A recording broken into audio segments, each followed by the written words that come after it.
नमस्कार साथियों, आज हम लोग पढ़ेंगे फिजिकल केमिस्ट्री का एक बहुत ही इम्पोर्टेंट चैप्टर केमिकल काइनेटिक्स। इसलिए भी इम्पोर्टेंट है क्योंकि ये हर दूसरे चैप्टर में कहीं ना कहीं इंटरफेयर करता है। साथ ही लगभग हर ईयर नीट हो, ICAR हो, जेट हो, इसके क्वेश्चन आते ही आते हैं। तो हम लोग स्टार्ट करते हैं केमिकल काइनेटिक्स। इस चैप्टर को स्टार्ट करने से पहले ये ज़रूरी होता है कि हम यहाँ तय कर लें कि उस चैप्टर में हमें क्या पढ़ना है। उस चैप्टर का जो टाइटल है केमिकल काइनेटिक्स, जैसे इसका टाइटल है, तो यह टाइटल हमें क्या कहना चाहता है, ये किस बारे में हमको जानकारी देगा। तो हम लोग बात करते हैं केमिकल काइनेटिक्स की। केमिकल काइनेटिक्स क्या जानकारी देता है, इसमें क्या स्टडी किया जाता है, ये बात की बात है। पहले हम ये तय करते हैं कि केमिस्ट्री का क्या उपयोग है। यदि आपको पूछूं कि केमिस्ट्री का क्या यूज़ है, जी हाँ बिल्कुल, आप लोग कहोगे कि इसके बहुत सारे यूज़ हैं सर। चारों तरफ केमिस्ट्री है, हमारी पूरी बॉडी केमिकल से मिलकर बनी है। हमारे चारों तरफ जो चीज़ें हैं मैक्सिमम केमिस्ट्री से बनी हुई है, केमिकल से बनी हुई है। हम लोग बात करें जैसे इस फैन की, तो इस फैन का या तो मेटल है इसके अंदर या पॉलीमर है। तो पॉलीमर हो या मेटल हो, सब केमिस्ट्री का ही पार्ट है। ये और बात है कि ये फैन बना केमिस्ट्री से, काम फिजिक्स पे कर रहा है। जी हाँ, इसके मज़े लेते हैं बायो वाले। तो ये केमिस्ट्री का ही एक प्रोडक्ट है। तो ओवरऑल हमें समझ में आया कि हमें यदि कुछ भी बनाना है, कोई भी मॉलिक्यूल, कोई कंपाउंड बनाना है, तो वहाँ केमिस्ट्री काम आएगी। या यूँ कह सकते हैं कि केमिस्ट्री के यूज़ से किसी कंपाउंड या किसी मॉलिक्यूल को बनाया जा सकता है। परंतु किसी मॉलिक्यूल को कैसे बनाया जाए, मॉलिक्यूल को बनाने के लिए, कंपाउंड को बनाने के लिए हमें एक केमिकल रिएक्शन लगानी होती है। और केमिकल रिएक्शन लगाने से पहले कुछ बातें हमें पता होनी चाहिए उस रिएक्शन के बारे में। कौन कौन सी बातें देखते हैं। सबसे पहली बात हमें पता होनी चाहिए कि जो रिएक्शन हम लगाने जा रहे हैं वो रिएक्शन होगी या नहीं होगी। दूसरी बात, उस रिएक्शन का एक्सटेंट कितना होगा, मतलब प्रोडक्ट कितना मिलेगा, 10%, 20% प्रोडक्ट, या फिर 80% मिलेगा, या 90%, 99% कितना प्रोडक्ट हमें मिलेगा। तीसरी बात हमें पता होनी चाहिए उस रिएक्शन की स्पीड क्या होगी, मतलब रेट ऑफ रिएक्शन क्या होगी। और चौथी और लास्ट बात पता होनी चाहिए उस रिएक्शन की मैकेनिज्म क्या है, मैकेनिज्म ऑफ रिएक्शन। रिएक्शन का पाथ क्या है, किस रास्ते से होकर रिएक्शन गुजरती है। या मैं यूँ कह दूँ कि ऐसे कौन कौन से फैक्टर है जो उस रिएक्शन के लिए, उस रिएक्शन को अफेक्ट कर रहे हैं। तो ओवरऑल 4 बातें हमें रिएक्शन की पता होनी चाहिए। रिएक्शन हो रही है या नहीं हो रही है, हो रही है तो कितना प्रोडक्ट मिल रहा है, 10%, 20%, 80%, 90%। रिएक्शन की स्पीड कितनी है, रेट ऑफ रिएक्शन क्या है, बहुत फास्ट हो रही है, स्लो हो रही है, बहुत स्लो हो रही है। यह हमें पता होना चाहिए कि इसकी मैकेनिज्म क्या है। अच्छा, इन चारों बातों को समझने के लिए मैं एग्जांपल लेते हैं कि मान लो कि आपने अपने गांव में, शहर में कह रखा है कि आप केमिस्ट्री बहुत अच्छी जानते हो, आप बहुत ही अच्छे केमिस्ट हो, और खुदा ना खास्ता वहाँ पर अकाल पड़ गया, चारों तरफ पानी की कमी आ गई।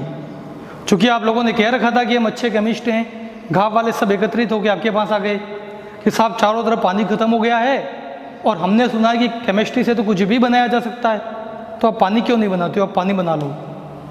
आप भी केमिस्ट थे, होशियार भी थे, आपने कहा अभी इनको तो उल्लू बना लेता हूँ गाँव वालों को। आपने एग्जाम्पल दिया कि पानी क्या है, कुछ नहीं है, पानी है H2O, और H2O को बनाने के लिए कुछ नहीं करना, हाइड्रोजन चाहिए, थोड़ी सी ऑक्सीजन चाहिए, इनको मिला दोगे तो H2O बन जाएगा। बात तो आपकी ठीक लगी गाँव वालों को। उन्होंने कहा बना दो साहब, फिर किस बात की देरी है। आपने कहा देरी इस बात की है कि मेरे पास ना हाइड्रोजन है ना ऑक्सीजन है, वाटर में कैसे बनाऊंगा, जल कहाँ से लाऊंगा, पानी कहाँ से लाऊंगा। गाँव वाले भी शातिर थे, उन्होंने कहा कि हम दुनिया में से ढूंढ करके पानी ले आएंगे। वो सब गए चारों तरफ, एक बड़ा सिलेंडर हाइड्रोजन का और एक बड़ा सिलेंडर ऑक्सीजन का, 2 बड़े बड़े सिलेंडर भर के ले आए और आपको दे दिया और कहा कि ये लो, इन दोनों से बना दो जल, पानी, वाटर, जो भी आप कहते हो। अब गाँव वाले तो 2 सिलेंडर पकड़ा के चले गए और आपकी टेंशन शुरू हो गई। आपके दिमाग में सबसे पहली बात आएगी कि मैं इन दोनों सिलेंडर को मिला देता हूँ और मिला के पानी बना लेता हूँ। पर एक प्रश्न आएगा, क्या इन सिलेंडर को मिलाने पर ये हाइड्रोजन और ऑक्सीजन आपस में रिएक्शन करेंगे या नहीं करेंगे। क्योंकि ये रिएक्शन कर लेते तो ठीक है, पर नहीं करेंगे तो सब कुछ बिगड़ जाएगा, जो था वो भी खत्म हो जाएगा। तो इसलिए हमने कहा कि सबसे पहली बात जो किसी रिएक्शन में हमें पता होनी चाहिए वो पहला पॉइंट है कि रिएक्टेंट हमारे रिएक्शन कर रहे हैं या रिएक्शन नहीं कर रहे हैं। और ये बात हमें पता चलती है थर्मोडायनेमिक्स से। आप सब ने 11th के अंदर थर्मोडायनेमिक्स पढ़ी होगी, नहीं भी पढ़ी हो तो नाम तो सुना ही होगा। थर्मोडायनेमिक्स में गिब्स एनर्जी होती है, जो नेगेटिव हो तो स्पॉन्टेनियस रिएक्शन, पॉजिटिव हो तो नॉन स्पॉन्टेनियस रिएक्शन। हम उन सब बातों पर नहीं जाएंगे, मैं बिल्कुल सिंपल वर्ड में कहूँगा कि थर्मोडायनेमिक्स हमको बता देगी कि रिएक्शन होगी या नहीं होगी। मान लो थर्मोडायनेमिक्स ने आपको कह दिया कि साहब हाइड्रोजन और ऑक्सीजन के बीच में रिएक्शन हो रही है, अब टेंशन मत लो। यदि इन दोनों के बीच में रिएक्शन हो रही है तो अब आपको लग रहा है कि हमारा काम खत्म हो गया, अब तो इसको मिलाओ और रिएक्शन करवाओ और प्रोडक्ट बनाओ। बट तुरंत आपके दिमाग में दूसरी बात आई कि रिएक्शन तो कर रहे हैं दोनों, पर रिएक्शन करके प्रोडक्ट कितना बना रहे हैं, 10%, 20% या 80%? क्योंकि आप दो बड़े बड़े सिलेंडर मिलाओ आपस में और एक गिलास भर के पानी दे दो तो गाँव वाले कूटी डालेंगे आपको कि इतना हम हाइड्रोजन लाए, इतनी ऑक्सीजन लाए और पानी इतना सा, एक गिलास पानी से क्या होना है। तो आपको ये तय करना होगा कि 10% प्रोडक्ट मिलेगा, 20% या हमें अच्छा मिलेगा, 80%, 85%, 89%, 90%। ये बात कि कितना प्रोडक्ट मिलेगा हम लोगों को बताता है इक्विलिब्रियम। इक्विलिब्रियम भी आपने हम तो सुना ही होगा 11th के अंदर। इक्विलिब्रियम आपको बता देगा। तो अब तक थर्मोडायनेमिक्स ने कह दिया कि साहब रिएक्शन हो रही है, मान लो इक्विलिब्रियम ने भी कह दिया कि 80% प्रोडक्ट मिलेगा। तो थर्मोडायनेमिक्स ने कह दिया रिएक्शन हो रही है, इक्विलिब्रियम ने कह दिया कि बहुत सारा प्रोडक्ट मिल रहा है, कोई टेंशन वाली बात नहीं है। अब तो आप बिल्कुल फ्री हो गए, आप कुछ नहीं, आप मिलाओ 80% प्रोडक्ट बनाओ और दे दो इनको। 2 सिलेंडर मिलाऊंगा और थोड़ा कम भी दे दूंगा पानी तो चलेगा। पर वास्तव में यहाँ एक और चीज़ छूट रही है, वो है रेट ऑफ रिएक्शन। कि मान लो दोनों रिएक्शन कर भी रहे हैं, इक्विलिब्रियम हमें कह रहा है कि प्रोडक्ट भी अच्छा मिल रहा है, बट रेट ऑफ रिएक्शन बहुत स्लो है, अर्थात इसकी स्पीड इतनी कम है कि इन दोनों को रिएक्शन करके पानी बनाने में 1 साल लग रहा है। तो 1 साल बाद पानी मिलेगा तो लोग प्यासे ही मर जाएंगे। तो यहाँ हमारी समस्या खड़ी हो गई कि रिएक्शन भी कर रहा है, प्रोडक्ट भी अच्छा मिल रहा है, बट रेट ऑफ रिएक्शन बहुत कम है और पानी बहुत ज़रूरी है, उसके बिना तो जी ही नहीं सकते हैं। तो चूंकि रेट ऑफ रिएक्शन बहुत कम है, हमें कोई और रास्ता नहीं दिख रहा है, तो एक ही रास्ता बचता है कि इसकी स्पीड को, रेट ऑफ रिएक्शन को बढ़ाया जाए, इंक्रीज़ किया जाए। अब हमारे सामने बात आ गई कि रेट ऑफ रिएक्शन को कैसे बढ़ाएं।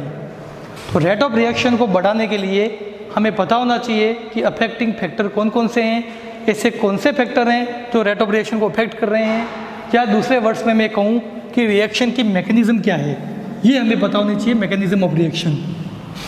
तो रिएक्शन होगी या नहीं होगी थर्मोडायनेमिक्स ने बता दिया, इक्विलिब्रियम ने बता दिया कि कितना प्रोडक्ट मिलेगा, पर जो 2 चीज़ें बच गई, rate of reaction and mechanism of reaction, इन दोनों के बारे में हमें जानकारी देता है वो है chemical kinetics.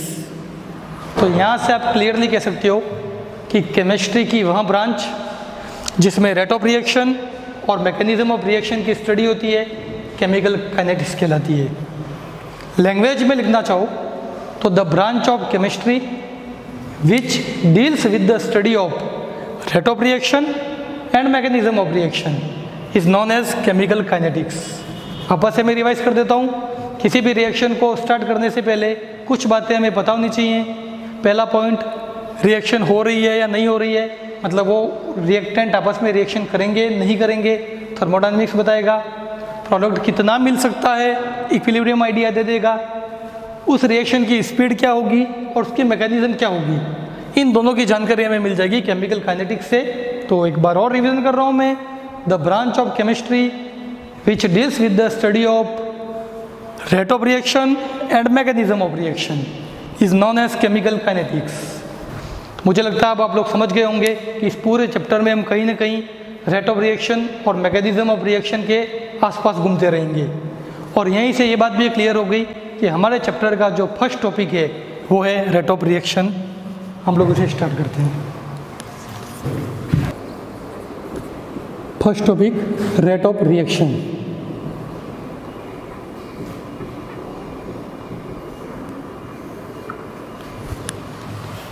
Rate of reaction की हम लोग यदि बात करें और आपसे मैं पूछूं कि आप में से कोई रेट ऑफ रिएक्शन की डेफिनेशन जानता है, उसके बारे में समझता है, हो सकता है कुछ लोग हाँ कह दें कुछ ना कह दें, बट हम लोग वहीं से शुरू करेंगे जहाँ से आपको आता है, आपको नॉलेज है जिसका। आप सब लोग 10th तक की मैथ्स में एक चीज़ पढ़ के आए हो जिसका मैं नाम ले रहा हूँ स्पीड। सबको पता है कि स्पीड क्या होती है? हाँ, क्या होती है? Yes, distance upon time. Distance upon time. Speed का मतलब है कोई गाड़ी है, कोई बाइक है, कोई स्कूटर है, कोई कार है, कोई ट्रक है, या कोई व्यक्ति है, कोई भी कितना तेज दौड़ रहा है या कितना स्लो दौड़ रहा है, हम लोग उसी को स्पीड कहते हैं। कोई काम कितना फास्ट हो रहा है वो स्पीड कहलाती है। स्पीड की तरह ही रेट ऑफ रिएक्शन है कहीं ना कहीं। रेट ऑफ रिएक्शन भी यही है कि कोई रिएक्शन कितनी फास्ट हो रही है, कोई रिएक्शन कितनी स्लो हो रही है, रिएक्शन को होने में कितना टाइम लग रहा है, वो ही उसकी रेट है। तो यहाँ पर हम इन दोनों का कंपैरिजन करते हैं। स्पीड में हम लोग लेते हैं डिस्टेंस कितना ट्रेवल हुआ और टाइम में कितना चेंज हुआ। मतलब एग्जाम्पल के तौर पर हम कह सकते हैं कि मान लो कोई बाइक या कोई कार 12 बजे यहाँ से निकली उदयपुर से और 2 बजे वो डूंगरपुर पहुँच जाती है 100 किलोमीटर के डिस्टेंस पर। तो हम लोग कहेंगे कि टाइम में जो चेंज है 12 बजे से लेकर 2 बजे तक टाइम में चेंज हुआ 2 आवर्स का, 2 घंटे का चेंज हुआ। तो 2 घंटे लगे उसको डूंगरपुर पहुँचने में उदयपुर से। तो यहाँ हम लिखेंगे चेंज इन टाइम और वो आ जाएगा 2 घंटे। यही कंपैरिजन या रिएक्शन में करते हैं। हमने एक बीकर लिया, 12 बजे उसमें रिएक्टेंट डाल दिए सारे और 2 बजे हमें प्रोडक्ट मिल गया। हम लोग कहेंगे रिएक्शन को कंप्लीट होने में जो टाइम लगा वो था 2 घंटे, नियर अबाउट कंप्लीट। 100% कोई रिएक्शन कंप्लीट नहीं होती है, बट 99.99% जो कंप्लीट होती है उसके लिए हम लोग कह रहे हैं कि लगभग जो टाइम लगा कंप्लीट होने में उसे हम लोग कह रहे हैं 2 घंटे। तो यहाँ पर भी आप लिख सकते हो change in time. Change in time. थोड़ा मैं चाहता था कि इन बातों में आप एक बार सुनो इन चीज़ों को, मैं वापस रिपीट कर लेता हूँ। हम सबको पता है स्पीड है डिस्टेंस अपॉन टाइम। स्पीड का मतलब है कोई भी काम कितना फास्ट हो रहा है, तेज़ी से हो रहा है। स्पीड की तरह ही रेट ऑफ रिएक्शन है कि कोई रिएक्शन कितनी फास्ट हो रही है या क्या उसकी स्पीड है, कितनी वो स्लो है, फास्ट है, उसी को रेट ऑफ रिएक्शन कह रहे हैं। स्पीड में आपने कहा सर नीचे टाइम है, या यूँ कह दूँ चेंज इन टाइम है कि 12 बजे कोई बाइक यहाँ से निकली, 2 बजे डूंगरपुर पहुँची, या वो 5 बजे अहमदाबाद पहुँची, तो 2 घंटे या 5 घंटे का चेंज हुआ। एग्जैक्टली हम लोग कहते हैं कि रेट ऑफ रिएक्शन में भी यही है। 12 बजे आपने कोई रिएक्शन स्टार्ट की और 2 बजे वो रिएक्शन कंप्लीट हुई, आपने कहा चेंज इन टाइम हुआ 2 घंटे। 5 बजे रिएक्शन कंप्लीट होती है, चेंज इन टाइम 5 घंटे। तो यहाँ तो ठीक बात है। अब यहाँ आते हैं, यहाँ हमने लिखा डिस्टेंस। बाइक उदयपुर से निकली, डूंगरपुर पहुँची, 100 किलोमीटर डिस्टेंस उसने ट्रैवल किया। हमने कहा साहब डिस्टेंस में जो चेंज है वो 100 किलोमीटर का, इसलिए यहाँ हमने डिस्टेंस लिखा। यहाँ जो चेंज हो रहा है वो डिस्टेंस में हो रहा है। यहाँ देखते हैं, मैंने एक बीकर लिया, बीकर में रिएक्टेंट डाले, 2 घंटे बाद बीकर यहाँ से डूंगरपुर पहुँच गया। होता है ऐसा? नहीं ना, बीकर यही रहेगा। 2 घंटे, 4 घंटे, 5 घंटे, 10 घंटे बाद भी बीकर यहीं मिलेगा आपको। मतलब बीकर के लिए या रिएक्शन के लिए डिस्टेंस में कोई चेंज नहीं है। यहाँ डिस्टेंस में कोई भी चेंज नहीं हो रहा है, वहीं पड़ा हुआ है। अच्छा, गनीमत है कि ऐसा ही हो रहा है, नहीं तो यदि डिस्टेंस में चेंज होता रिएक्शन में तो काकरोली में टायर बनाए जाते और हम यहाँ घुमा रहे होते उनको। पर जो प्रोडक्ट जहाँ बन रहा है वही है, वहाँ से रिएक्शन के दौरान उसका कोई मूवमेंट नहीं हो रहा है, रिएक्शन की वजह से कोई मूवमेंट नहीं हो रहा है, इस तरह का बड़ा मूवमेंट। तो हम लोगों ने कहा कि यहाँ डिस्टेंस लिखा जा सकता है, यहाँ डिस्टेंस नहीं लिखा जा सकता। यहाँ कुछ और चीज़ है जो चेंज हो रही है। बीकर वहीं पड़ा है पर बीकर के अंदर कुछ है जो चेंज हो रहा है। तो कौन चेंज हो रहा है उसका हमें पता करना है। ये पता करने के लिए कि किस चीज़ में चेंज हो रहा है, हम लोग एक रिएक्शन लेते हैं, बहुत सिंपल सी रिएक्शन, आप सबने सुन रखा है। Yes, reactant will give product. हम लोग अलग अलग टाइम लेते हैं। मान लो 12 बजे, मतलब 0 मिनट कर देते हैं, 12:10 पे 10 मिनट, 12:20 पे, 12:30 पे, 12:40, 12:50। हम लोग अलग अलग टाइम ले लिया यहाँ पर। सपोज करो 0 टाइम, मतलब जब हमने रिएक्शन स्टार्ट नहीं की है तब 10 रिएक्टेंट थे। कहना तो मुझे चाहिए 10 मोल पर लीटर, बट ये मोल पर लीटर कंसंट्रेशन में भी नहीं उलझेंगे। अभी हम लोग सिंपली कहेंगे कि 10 रिएक्टेंट हैं जब हमने रिएक्शन स्टार्ट करने वाले हैं। क्योंकि अभी रिएक्शन स्टार्ट नहीं हुई है, केवल बीकर में हम इनको डालने जा रहे हैं। 0 मिनट है, रिएक्शन बिल्कुल स्टार्ट नहीं हुई है तो प्रोडक्ट भी बिल्कुल नहीं बना है, और प्रोडक्ट होगा हमारा 0। 10 मिनट के बाद की बात करते हैं, 10 मिनट बाद। मान लो 10 मिनट बाद एक प्रोडक्ट बन गया। 10 मिनट के बाद आपके पास एक प्रोडक्ट आ चुका है। ये एक प्रोडक्ट कहाँ से आया? सब रिएक्टेंट जो था वो ही तो प्रोडक्ट में कन्वर्ट हुआ, तो एक रिएक्टेंट उधर जाके प्रोडक्ट बना चुका है, तो यहाँ एक कम हो गया है, 10 नहीं बचा, अब ये हो गया 9। 20 मिनट बाद मान लो एक और इधर चला गया, एक था एक और आ गया, तो ये 2 प्रोडक्ट बन गए, ये 2 हो गए, यहाँ एक और कम हो गया, ये 8 हो गए। 30 मिनट बाद मान लो 4 यहाँ चले गए, 10 में से 4 यहाँ चले गए तो यहाँ 6 बचे। 40 मिनट बाद सपोज करो 6 यहाँ चले गए तो यहाँ 4 बचे। 50 मिनट बाद मान लो 7 यहाँ चले गए तो यहाँ पर 3 बचे। तो मैं एक जनरल आपको बताने की कोशिश कर रहा हूँ कि टाइम के साथ रिएक्टेंट है वो प्रोडक्ट बना रहा है, धीरे धीरे आगे की तरफ बढ़ रहा है। हम लोगों ने देखा था कि बीकर वहीं पड़ा है, बीकर के डिस्टेंस में कोई चेंज नहीं हो रहा है, तो यहाँ पर चेंज इन डिस्टेंस लिखना गलत बात हो जाएगी, तो यहाँ चेंज इन क्या वो ही पता करना था। हम लोगों ने पता किया कि बीकर तो वहीं पड़ा है, बट उसके अंदर जो रिएक्टेंट है वो धीरे धीरे कम हो रहा है। 10, 9, 8, 6, 4, 3 धीरे धीरे रिएक्टेंट है वो डिक्रीज हो रहा है। प्रोडक्ट की बात करें तो विद टाइम प्रोडक्ट धीरे धीरे बढ़ रहा है, 0, 1, 2, 4, 6, 7 जो भी हम ले लें, ओवरऑल प्रोडक्ट जो है वो बढ़ रहा है। तो आपने कहा कि टाइम के साथ बीकर के डिस्टेंस में कोई चेंज नहीं है, बट बीकर के अंदर जो रिएक्टेंट है वो डिक्रीज हो रहा है, बीकर के अंदर जो प्रोडक्ट है वो इंक्रीज हो रहा है। हम लोग रिएक्टेंट प्रोडक्ट ना कह के रिएक्टेंट और प्रोडक्ट की कंसंट्रेशन बोलेंगे। तो आप लोग यहाँ लिख सकते हो कि क्या चेंज हो रहा है? डिस्टेंस तो बिल्कुल नहीं हो रहा साहब, चेंज हो रहा है change in concentration of reactant और प्रोडक्ट, दोनों में से किसी एक को लेना है। रिएक्टेंट और प्रोडक्ट दोनों को नहीं लेंगे, या तो रिएक्टेंट की कंसंट्रेशन ले लो जिसमें चेंज हो रहा है, या प्रोडक्ट की ले लो, दोनों को लेने का कोई मीनिंग नहीं है, दोनों में से कोई एक लिया जाएगा। इसी को शॉर्ट में लिखने की कोशिश करें, R इजिकल टू कंसंट्रेशन को C से डिनोट करते हैं, टाइम को T से, चेंज को डेल्टा से दिखाते हैं, यहाँ भी डेल्टा कर देता हूँ। आगे मैं लिखता हूँ प्लस माइनस, और ये लिखते ही आप लोगों को बड़ा गुस्सा आ गया, सर प्लस माइनस कहाँ से आ गया? प्लस माइनस इसलिए आया कि यहाँ पर 2 तरह की चीज़ें हैं, या तो इस फॉर्मूले में आप रिएक्टेंट लिखोगे या प्रोडक्ट। फॉर्मूले में आप प्रोडक्ट लिखते हो तो आपको केवल प्लस लिखना होगा आगे, मतलब हमारा फॉर्मूला हो जाएगा R is equal to plus delta C upon delta T। But यदि फॉर्मूले में आप रिएक्टेंट की कंसंट्रेशन में चेंज ले रहे हो तो आपको माइनस लिखना होगा, मतलब हमारा फॉर्मूला हो जाएगा R is equal to minus delta C upon delta T। अब फिर आपके सामने एक प्रश्न आ गया कि ये भेदभाव क्यों ऐसी पार्शियलिटी की, प्रोडक्ट को प्लस दिया गया, रिएक्टेंट को माइनस दिया गया। तो आप लोग यहाँ देख सकते हो टाइम के साथ रिएक्टेंट की कंसंट्रेशन कम हो रही है। सिंपल वर्ड्स में मैं कहूँ तो जो चीज़ कम होती है उसको माइनस से डिनोट करना चाहिए। ये इंक्रीज हो रहा है 1, 2, 4, 6, 7, इसलिए प्रोडक्ट को प्लस से करते हैं, चूँकि प्रोडक्ट की कंसंट्रेशन विद टाइम इंक्रीज हो रही है, इसलिए इसको प्लस से दिखाया। रिएक्टेंट की कंसंट्रेशन विद टाइम डिक्रीज हो रही है, इसलिए इसको माइनस से दिखाया। या यूँ भी कह सकते हैं कि जब इस फॉर्मूले को हम ओवरऑल लिखते हैं तो हम लिख सकते हैं plus minus C2 minus C1 upon T2 minus T1। T1 और T2 T1 इनिशियल टाइम है, इनिशियल टाइम पर कंसंट्रेशन C1 है, फाइनल टाइम हमारा T2 है, उस पर कंसंट्रेशन C2 है। हम लोग यहाँ पता चल रहा है C2 माइनस C1 जो है वो रिएक्टेंट के लिए जो है वो नेगेटिव आ जाएगा, प्रोडक्ट के लिए पॉजिटिव आ सकता है। यहाँ पर प्लस माइनस लगाने के पीछे जो बेसिक रीज़न ये है कि आप ध्यान रखना कि हमेशा रेट ऑफ रिएक्शन पॉजिटिव होगी, रेट ऑफ रिएक्शन की वैल्यू कभी भी नेगेटिव नहीं होगी। यदि इस फॉर्मूले को रिएक्टेंट पर अप्लाई करेंगे तो आंसर माइनस आ जाएगा।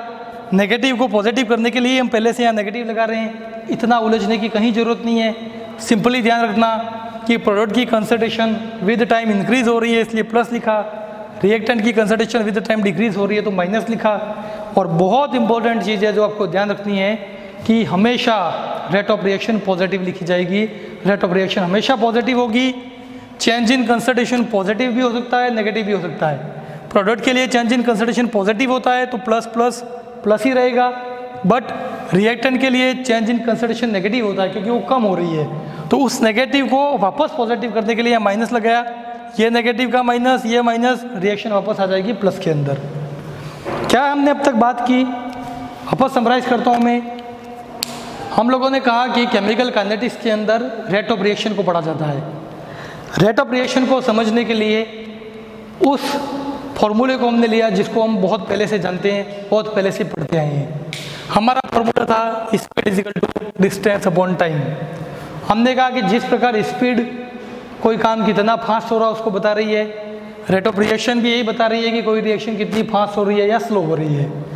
हमारे दिमाग में आया कि दोनों का फॉर्मूला सेम होना चाहिए।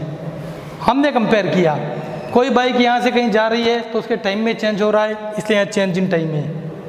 हम कोई रिएक्शन भी लगा रहे हैं तो वो अपना टाइम ले रही है, कंज्यूम कर रही है, तो यहाँ भी चेंज इन टाइम लिखा जा सकता है। बट जब कोई बाइक, ट्रक, गाड़ी कुछ भी मूवमेंट कर रहा है तो उसका डिस्टेंस भी चेंज होता है, इसलिए हमने यहाँ डिस्टेंस में चेंज लिया है। बट रिएक्शन के दौरान बीकर हो, कॉनिकल फ्लास्क हो, कुछ भी हो, उनका जो डिस्टेंस है वो चेंज नहीं होता है, तो हम यहाँ चेंज इन डिस्टेंस नहीं लिख सकते हैं। पर जब हमने एक रिएक्शन लगा के देखा तो हमें पता लगा कि डिस्टेंस में भले कोई चेंज नहीं हो, बीकर के अंदर जो रिएक्टेंट है उसकी कंसंट्रेशन और प्रोडक्ट की कंसंट्रेशन, दोनों की कंसंट्रेशन चेंज हो रही है। एक की डिक्रीज हो रही है, दूसरे की इंक्रीज हो रही है, वॉटेवर चेंज हो रही है। तो हम लोग यहाँ लिख सकते थे change in concentration of reactant और product divided by change in time. फॉर्मूले को सिंप्लीफाई करने के लिए हमने लिखा R is equal to concentration को सी, टाइम को टी, चेंज को डेल्टा डेल्टा, आगे प्लस माइनस लिख दिया। प्लस माइनस को हमने एक्सप्लेन किया, प्रोडक्ट के लिए प्लस लगाएंगे, रिएक्टेंट के लिए माइनस, मतलब यही फॉर्मूला दो छोटे फॉर्मूले में डिवाइड हो जाएगा, एक प्लस वाला एक माइनस वाला। जब भी आप प्रोडक्ट की बात करोगे फॉर्मूले में आगे प्लस लगेगा, बट वही कैलकुलेशन रिएक्टेंट के लिए की जाएगी तो माइनस लगेगा। ऐसा इसलिए होता है कि कंसंट्रेशन जो है प्रोडक्ट की वो इंक्रीज हो रही है इसलिए प्लस लगाया, रिएक्टेंट की डिक्रीज हो रही है इसलिए माइनस लगाया।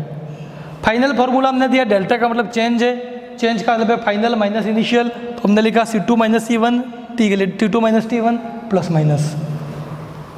एक छोटी सी बात रहेगी कि यदि आप 12th का एग्जाम दे रहे हो तो आप लोगों को डेफिनेशन भी लिखनी पड़ सकती है। 1 मार्क्स में आ सकता है कि रेट ऑफ रिएक्शन को डिफाइन करो।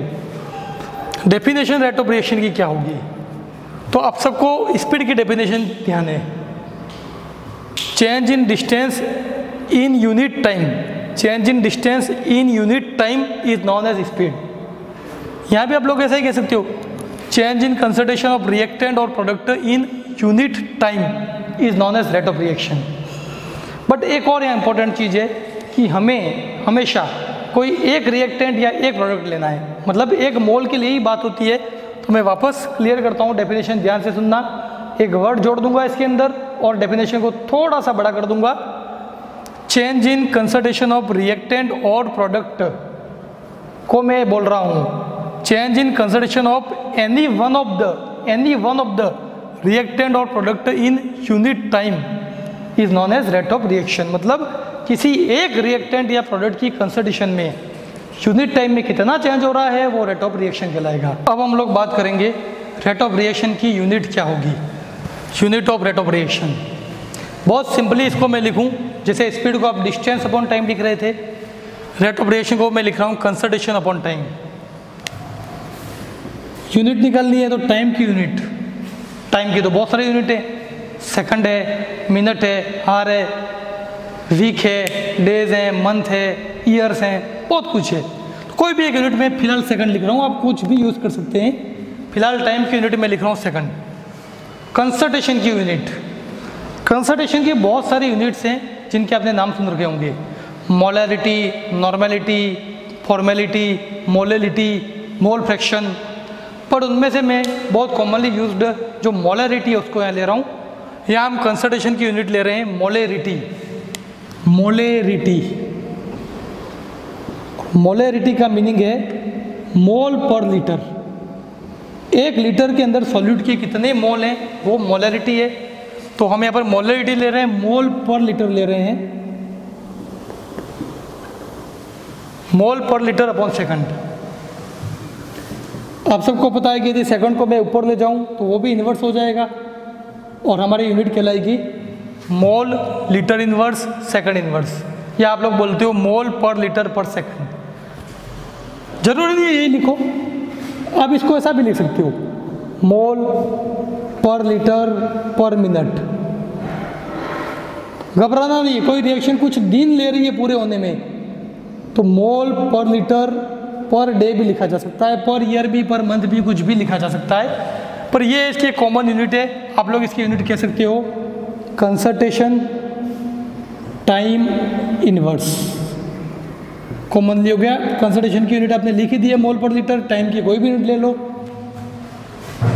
बट यदि कोई गैसीय रिएक्शन है, गैसीय रिएक्शन में कंसंट्रेशन की प्लेस पर हम काम में लेते हैं प्रेशर, तो गैसीय रिएक्शन के लिए फॉर्मूला क्या हो जाएगा, उसके लिए हो जाएगा आपके pressure upon time, pressure divided by time. Time की यूनिट में अगेन सेकंड ही लिख रहा हूँ। प्रेशर की बहुत सारी यूनिट्स हैं पर जनरली हम एटमॉस्फेयर काम में लेते हैं, आप बार भी काम में ले सकते हो। ये हो जाएगा एटमॉस्फेयर पर सेकंड। वही आप चाहो तो इसको ये भी लिख सकते हो एटमॉस्फेयर पर मिनट। आजकल एटमॉस्फेयर की जगह बार यूज में लेते हो तो आप बार भी लिख सकते हो, बार पर सेकंड, या आप लिख सकते हो बार पर मिनट। तो यहाँ कोई विशेष वो नहीं है कि आप क्या यूज में ले रहे हो, पर हाँ एटमॉस्फेयर बहुत कॉमनली है तो हमने वो लिख दिया। टाइम चेंज हो सकता है, सेकंड में हो सकता है, मिनट में हो सकता है, आवर से, मंथ से, डेज है, कुछ भी हो सकता है, बट ये इसकी यूनिट हो गई। अब एक बात और हमारे सामने आती है, हमारे सामने ये बात आ रही है यहाँ पर कि इन दोनों में क्या रिलेशन है, या यूँ कह दूँ कि प्रेशर और कंसंट्रेशन में क्या रिलेशन है। तो नेक्स्ट इसी टॉपिक के अंदर हम लोग ये भी डिसाइड कर लेते हैं, क्योंकि कुछ न्यूमेरिकल्स में ऐसे इंटरचेंज की ज़रूरत पड़ सकती है। तो हम लोग लिखते हैं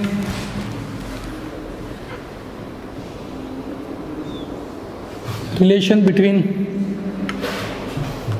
pressure and concentration.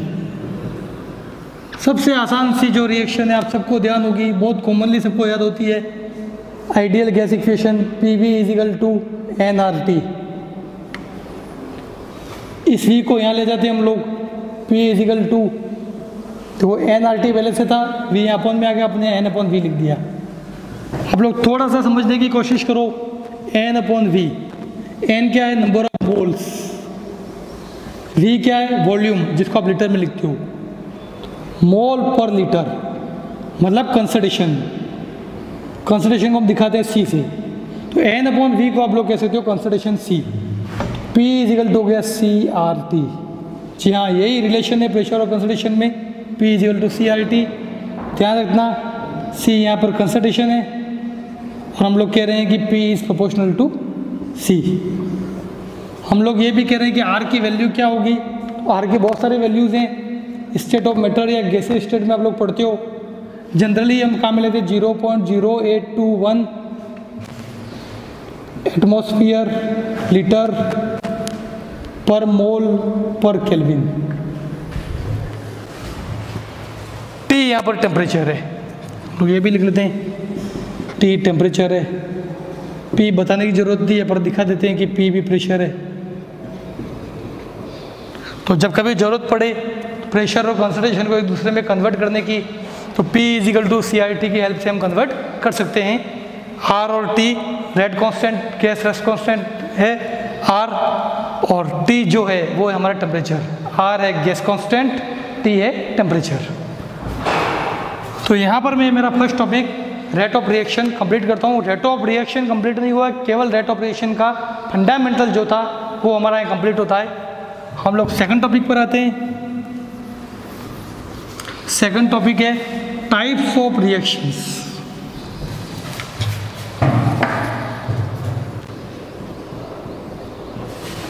Second topic है हमारा टाइप्स ऑफ रिएक्शंस। वैसे तो रिएक्शंस के बहुत सारे टाइप होते हैं, पर हम लोग यहाँ जो बात कर रहे हैं केमिकल काइनेटिक में बात करेंगे, तो वो बात करेंगे रेट ऑफ रिएक्शन को लेकर के। टाइप्स ऑफ रिएक्शन है on the basis of rate of reaction. Rate of reaction के बेसिस पर रिएक्शन कितनी तरह की होती हैं, तो यहाँ हम 3 तरह की रिएक्शंस की बात करेंगे on the basis of rate of reaction. देखते हैं, एग्जांपल लेते हैं। 1, 2 और 3।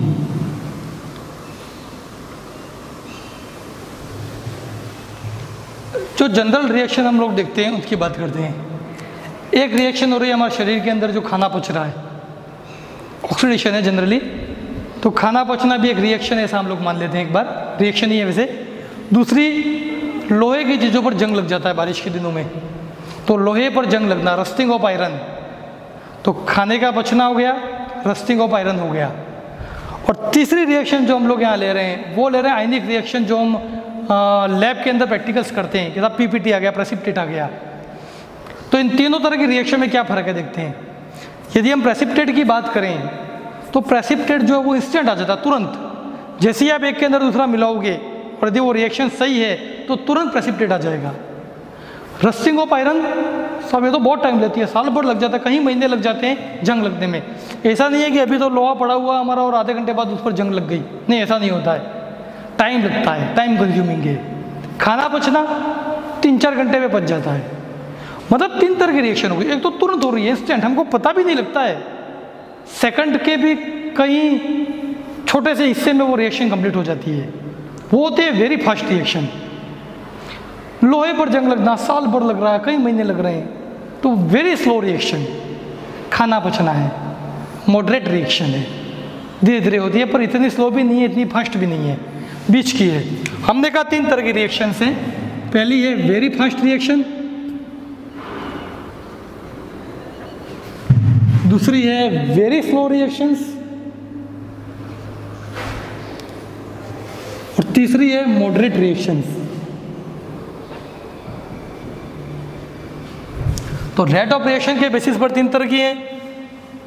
यदि 10⁻⁻12 से 10⁻⁻16 सेकंड, मतलब बहुत कम टाइम में कोई रिएक्शन हो जाए, बहुत कम टाइम में, सेकंड के भी छोटे से हिस्से में वो कोई रिएक्शन होती है, इंस्टेंट कोई रिएक्शन होती है, हम लोग कहते हैं वो वेरी फास्ट रिएक्शन है। एग्जाम्पल के तौर पर आप लोग लैब में जाना, आपको वहाँ AgNO3 मिल जाएगा, थोड़ा सा नमक हमारा NaCl, आप मिलाओगे, आपको तुरंत मिलाते ही AgCl का वाइट प्रेसिपिटेट मिल जाएगा। तो तुरंत AgCl का प्रेसिपिटेट मिलता है, कोवेलेंट बॉन्ड की वजह से डिसॉल्व नहीं होता, आप केमिकल बॉन्डिंग के अंदर पड़े होंगे, तो इसका प्रेसिपिटेट मिल जाता है इंस्टेंट। तो ये वेरी फास्ट रिएक्शन है, इतनी फास्ट होती है कि इसकी स्टडी नहीं की जा सकती आसानी से। तो इसकी स्टडी हम लोग नहीं करेंगे केमिकल काइनेटिक्स में, क्योंकि बहुत फास्ट है। Rusting of iron,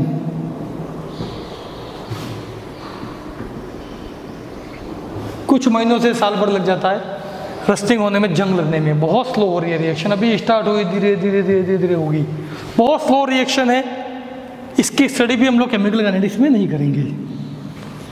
moderate reaction, जैसे हम लोग लेते हैं इसको CH3 COOC2H5 प्लस H2O, ये बनाएगा आपके CH3 COOH in the presence of acid plus C2H5OH, जी हाँ, इथाइल अल्कोहल। हम लोग जब BSc और MSc में प्रैक्टिकल करवाते हैं तो आप ही की तरह उनके भी प्रैक्टिकल की क्लास होती है, और उस प्रैक्टिकल में हम लोग इसकी रेट ऑफ रिएक्शन की स्टडी करवाते हैं। वो प्रैक्टिकल आधे से 1 घंटे का होता है, मतलब 1 घंटे के दौरान ये रिएक्शन हो रही है। तो ये रिएक्शन ऐसी है जो बहुत ज़्यादा टाइम भी नहीं ले रही है और तुरंत भी नहीं हो रही है, इन बिटवीन टाइम में हो रही है, लिमिटेड स्पीड में रिएक्शन हो रही है। तो जो लिमिटेड स्पीड में रिएक्शन होती है वो कहते हैं मॉडरेट रिएक्शन, और इस तरह की मॉडरेट रिएक्शन को ही हम केमिकल काइनेटिक्स में पढ़ते हैं, इन्हीं को पढ़ा जाएगा। वापस से सुन लेना, बहुत तेज़ी से हो रही हैं, तुरंत हो रही हैं, उन रिएक्शन को कहते हैं वेरी फास्ट रिएक्शन। बहुत धीमे धीमे हो रही है, महीनों से साल लग रहा है, वेरी स्लो रिएक्शन। और एक लिमिटेड टाइम में हो रही हैं, वो कहलाती है मॉडरेट रिएक्शन। हम लोग मॉडरेट रिएक्शन की स्टडी करते हैं केमिकल काइनेटिक्स के अंदर। तो फर्स्ट टॉपिक था रेट ऑफ रिएक्शन और सेकंड टॉपिक था आपका टाइप्स ऑफ रिएक्शन।